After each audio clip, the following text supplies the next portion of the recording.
Okay, this is for people who have knee pain when they squat or lunge.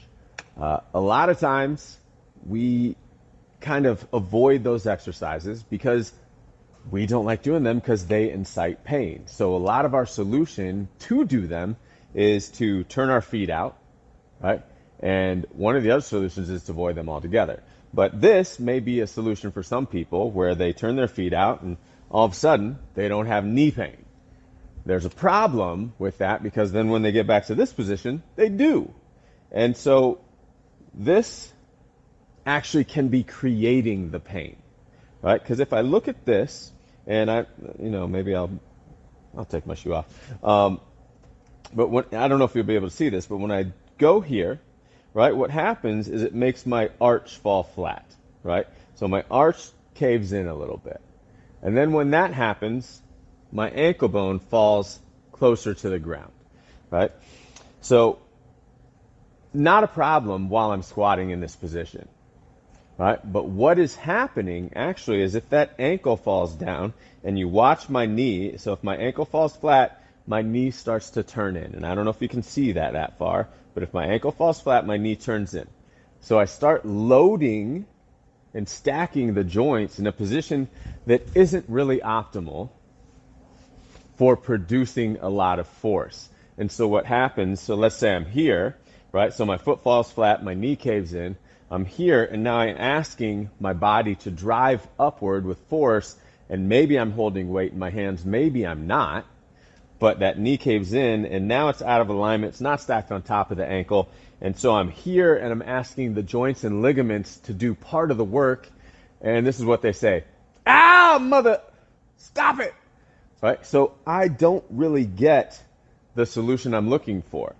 So that's one reason that you may be seeing knee pain. So what we have to do is fix the foot, right? Start training a position where I keep my joints loaded on top of each other. So I look at my ankle, I look at my knee on top of my ankle, and then I look at where my hip is relative to my knee. And so I'd like to have maybe a slight outward angle, but I don't want to have this inward angle. So if I stay here, I'm pretty protected, and I might, just from paying attention to that foot, I might get out of pain from that position. Now, is it harder to do? Sure, because I got to pay attention to a few more things. But does it decrease pain? Yes. Isn't that what we're looking for? Because we don't do squats because we're in pain or because it hurts my knees. Right? So that's one solution to when you squat and have knee pain. Right? Now let's take the other thing that people say they have knee pain in, and it's a lunge, right?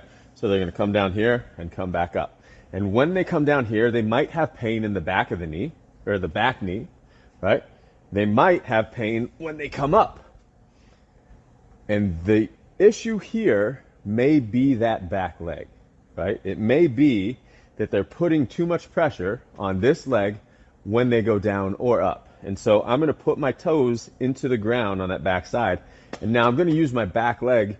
If I use my back leg, all of a sudden this muscle's tense. And so I'm thinking, okay, that's a great idea for a lunge, right? But what happens is I put a ton of pressure into this back knee in a position it's not super strong in. So I'm kicking down into the ground isometrically and putting a ton of pressure into that knee to get myself back up off the ground or to slow myself down, right? So instead of using the muscles of that front leg, I start to use the structure of my back leg to balance myself, right? And to get up and down.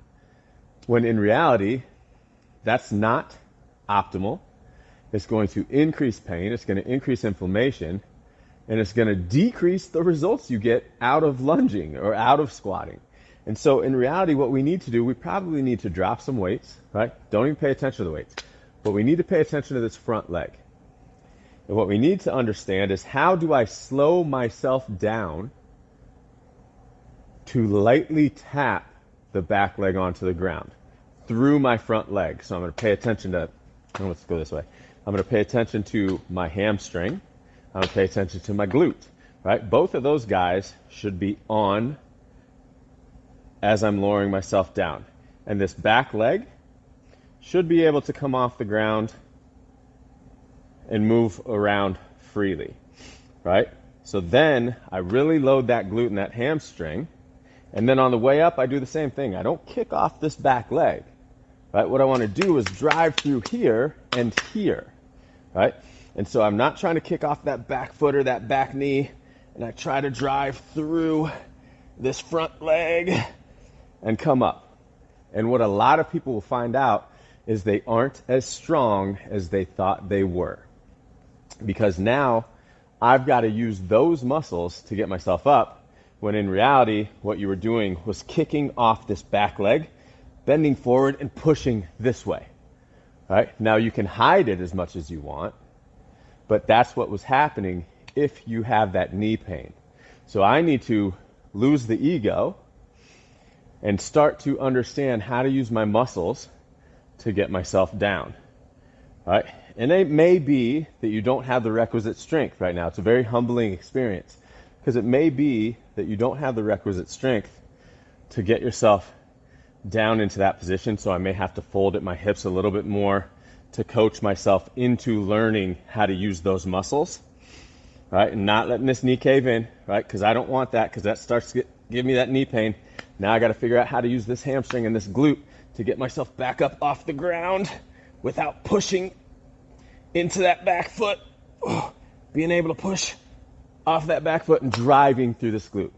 So what most people do is they'll do walking lunges, and they'll grab 40-pound dumbbells or 55s or 105s. And in reality, what's happening is they're just falling and catching themselves, right?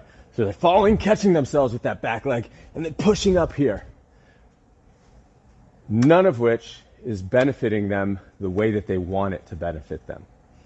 So a lot of times we need to back up, regroup, pay attention to how we get ourselves in a position of a squat or a lunge. And sometimes it's fixing the foot and ankle. Sometimes it's understanding how to use muscle groups to accomplish the movement. And sometimes it's losing the ego and really just focusing on increasing the quality of movement for the results that I want to have.